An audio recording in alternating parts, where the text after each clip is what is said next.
Shalom Bapak Ibu Saudara sekalian dikasih dalam Tuhan. Bagaimana kabarnya hari ini?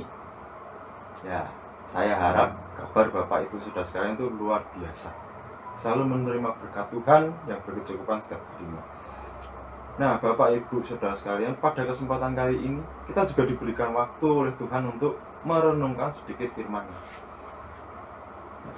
Mari kita buka Alkitab kita terlebih dahulu dalam Injil Matius pasal yang 18. Injil Matius pasal 18 ayat 1 sampai 5. Injil Matius pasal 18 ayat 1 sampai 5. Ya, mari sebelum kita jauh mendalami firman Tuhan, mendalami renungan kita pada hari ini, kita bersatu terlebih dahulu di dalam Tuhan. Puji dan syukur Tuhan kami panjatkan kehadirat-Mu, karena pada hari ini kami dapat kembali merenungkan sedikit firman-Mu. Kiranya Tuhan yang memberkati agar apa yang kami terima, apa yang kami dengarkan dapat menjadi makanan, santapan rohani kami, dan memberikan kami iman yang semakin kuat di dalam kehidupan kami dan menjalani perjalanan kami, Tuhan. Dalam nama Tuhan kami berdoa dan mengucap syukur. Amin. Nah, mari kita buka, mari kita baca Alkitab kita pada kitab Injil Matius pasal 18 ayat 1 sampai 5. Siapa yang terbesar dalam kerajaan surga? Pada waktu itu, datanglah murid-murid itu kepada Yesus dan bertanya seperti ini. Siapakah yang terbesar dalam kerajaan surga? Maka Yesus memanggil seorang anak kecil dan menempatkannya di tengah-tengah mereka. Lalu berkata demikian, Aku berkata kepadamu, sesungguhnya jika kamu tidak bertobat dan menjadi seperti anak kecil ini, kamu tidak akan masuk ke dalam kerajaan surga. Sedangkan barang siapa merendahkan diri dan menjadi seperti anak kecil ini, dialah yang terbesar dalam kerajaan surga.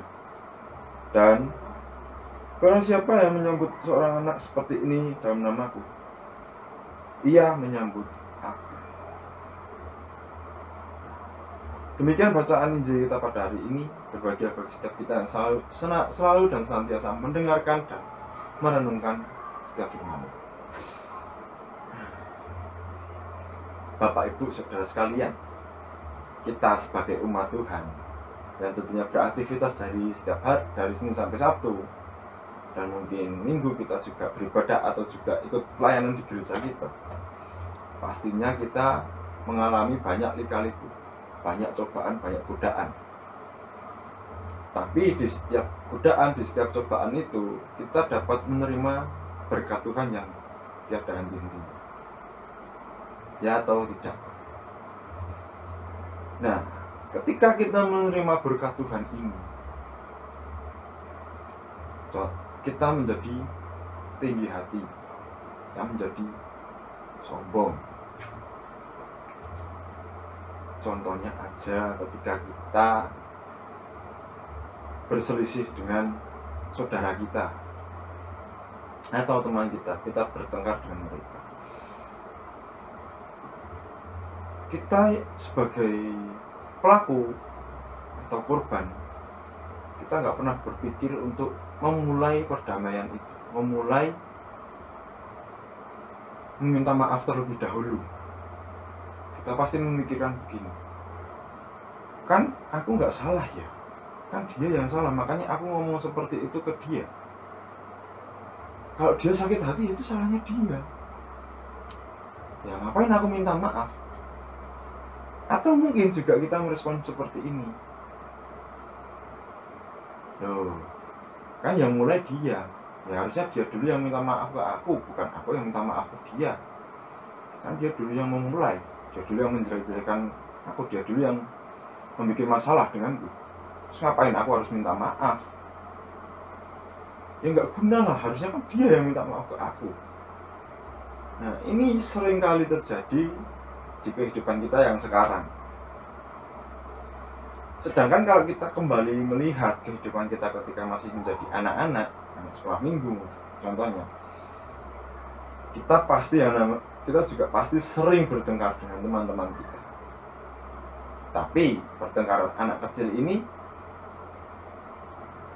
tidak bertahan lama. Hari ini bertengkar, besok udah akrab kembali. Nah, terus apa hubungannya pertengkaran ini dengan apa yang dimaksud oleh Tuhan Yesus? Kita harus menjadi seperti anak kecil untuk mempunyai kerajaan surga. Hubungannya ada di sini.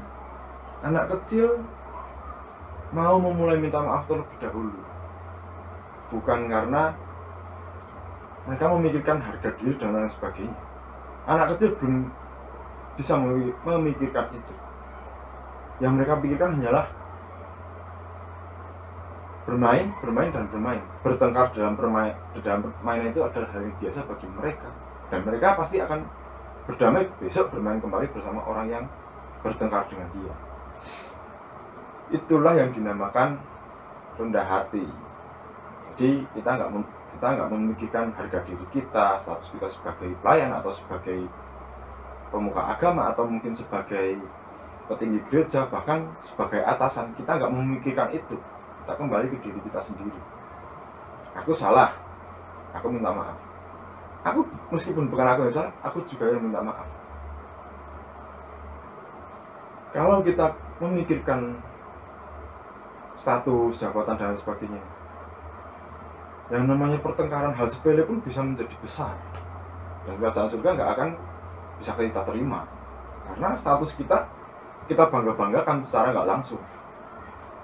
Sedangkan kalau kita nggak membanggakan status kita memulai berdamai, kita menjadi penggerak pertama di dalam pertengkaran untuk berdamai, kita bisa menerima kerajaan surga. Karena kita merendahkan hati kita.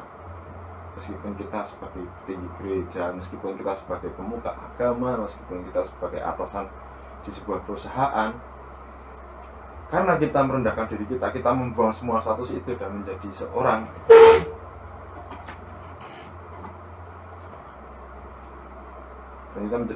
seperti diri kita sendiri, kita bisa menerima kerajaan surga karena kita merendahkan hati kita.